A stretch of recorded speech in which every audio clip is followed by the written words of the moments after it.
They want me locked up in prison or in some mental health institution while they put these criminals up in 4-star hotels, paying £10 million a day. I don't get it. My name's Thomas Dunn. I'm 64 years old and disabled. I'm a victim of Keir Starmer's two-tier policing. I've been a victim of two-tier policing for 7 years now. And because they can't put me in prison, they try to have me sectioned instead. They turn up with a mental health team, 3 doctors trying to have me sectioned, just to try and shut down my freedom of speech. And this is where our country is now. Everyone's now afraid to even put a like on a Facebook post. They're afraid they might lose their job. They're afraid of what people might think. They're afraid of being called racist. This is all being used against us. And this is how it's being used against us. And if we don't stop, if this doesn't stop soon, it's going to be too late. Our country's going to be gone. Our country, as we know it, will be gone. It won't exist like we grew up in. It's gone. Arresting you on suspicion of improper use of the electronic communications network under Section 127 of the Communications Act, okay? So you do not have to say anything that may harm your defence if you don't mention one question, something which you later are in court. Anything you do say may be given evidence. Do you understand that? So I'm actually being arrested? You're going to be arrested, okay? Right. So you got to the police station. Right. You, okay, this is in relation to some comments that you've made on a Facebook page. Okay. Oh, really? Oh, it's a Facebook crime, is it? Okay. Right. So we need to ask you some questions about that. Well, the police came around to arrest me. I made an innocent comment on Facebook. It was just after those young little girls had been brutally murdered.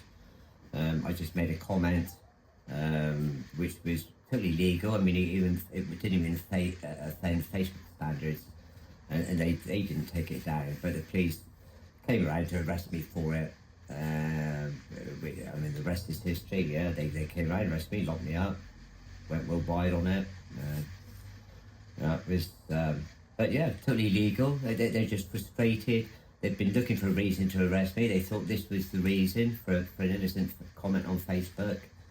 Never broken the law with any of my protests. Got a totally clean record.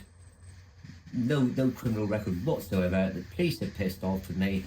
They're looking for a reason to arrest me or shut me up. And that's why they came around that day. Just a comment on Facebook, which even Facebook didn't have a problem with. So that's the way it is. Between that and coming around and arrested or trying to have me sectioned on the Mental Health Act, I mean, sometimes you feel like you're banging your head against a fucking wall, to be honest. Anyone now who loves their country, they're in the same boat as me. They're classed as right-wing thugs. Doesn't matter what your age or whether you're in a wheelchair, you're a right-wing thug. If you love your country and you don't want your people being harmed, that's right-wing thug. That's what we're classed as by Keir Starmer. We're all right-wing thugs. I mean, they will try every single dirty trick in the book. That's what they do, and that's what they've been doing me for the last 7 years. And it ain't going to stop.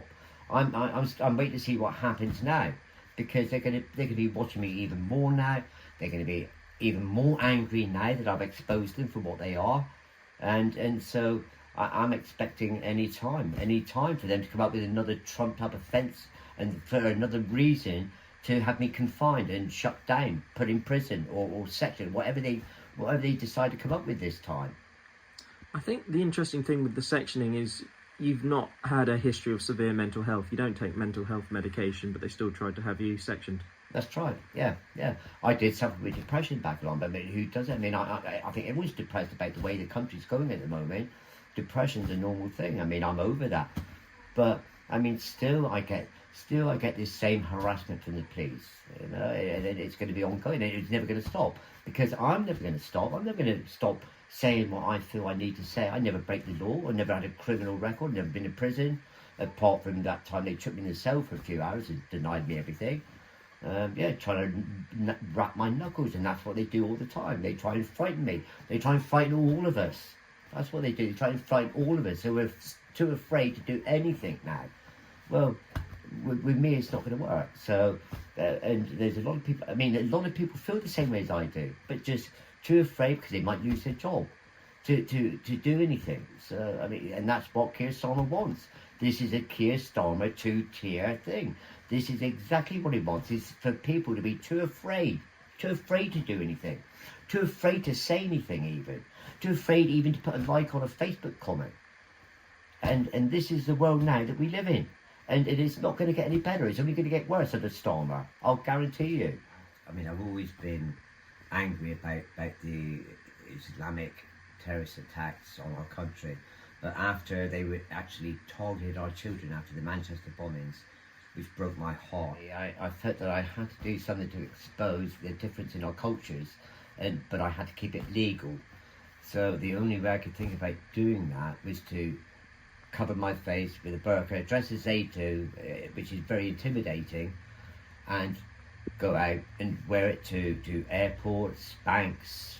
I even did a bank one day that was having a pickup from G4, which, I mean, I've had armed response units many times, helicopters in the air, and this is what happens. I mean, the police overreact all the time. I even told them that time when they turned up the armed response unit and stopped me in the terrorism act, I'd already told the police from a previous thing that I'd done, the same sort of thing, that I was going to be doing that at Debenhams, on what date I'd be doing it, and they still turned up with the armed response unit. I still got stopped under the terrorism act.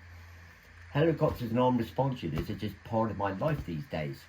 But now they just keep pushing it all the time, and they'll try and have me thrown in prison for any reason, or have me confined somewhere if it's not prison.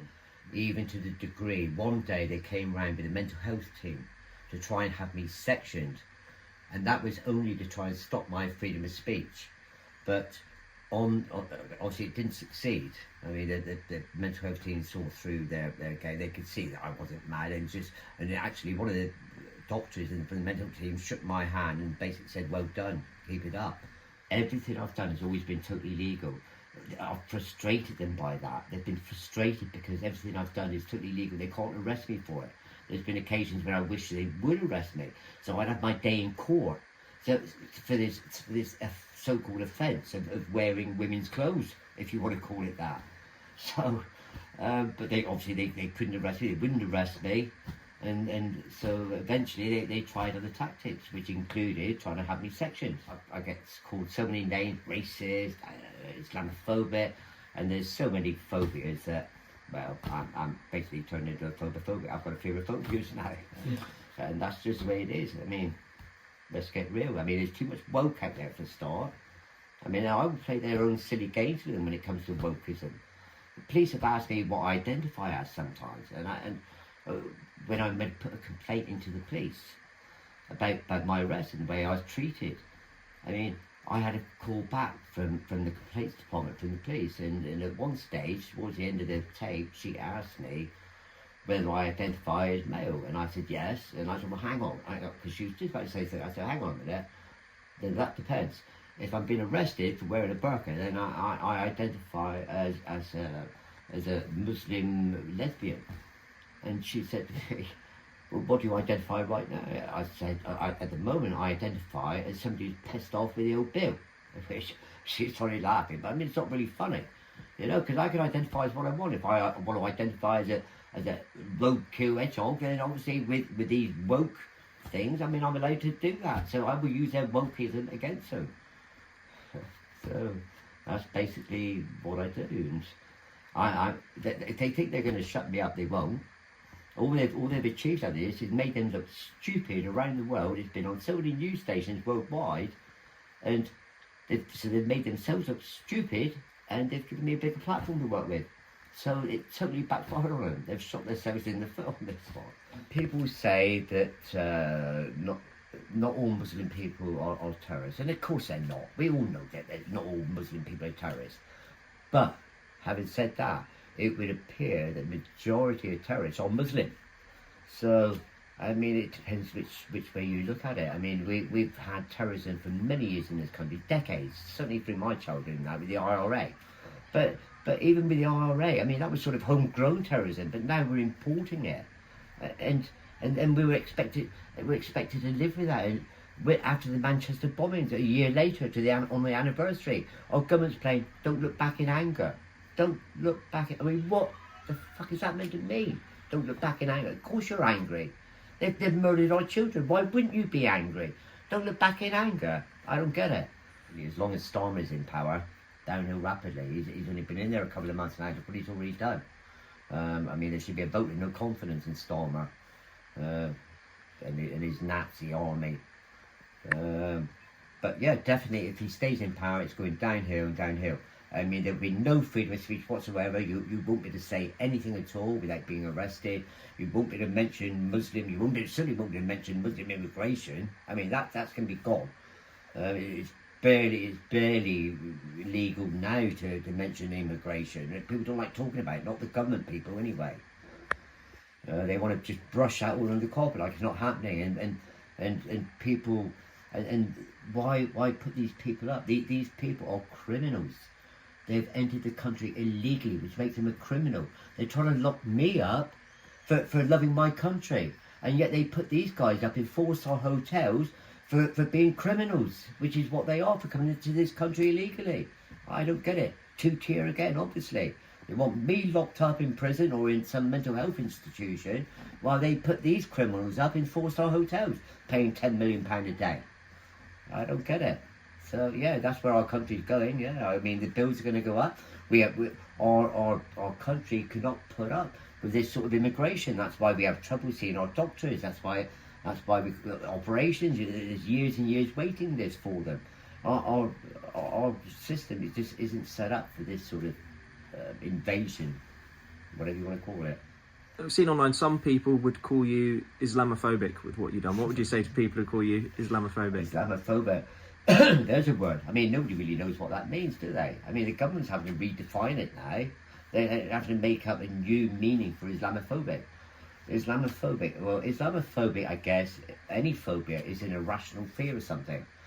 Now, I don't class having a fear of Islam as irrational. I class that as a genuine fear. The way that they're taking what they're doing to our country and all the rest.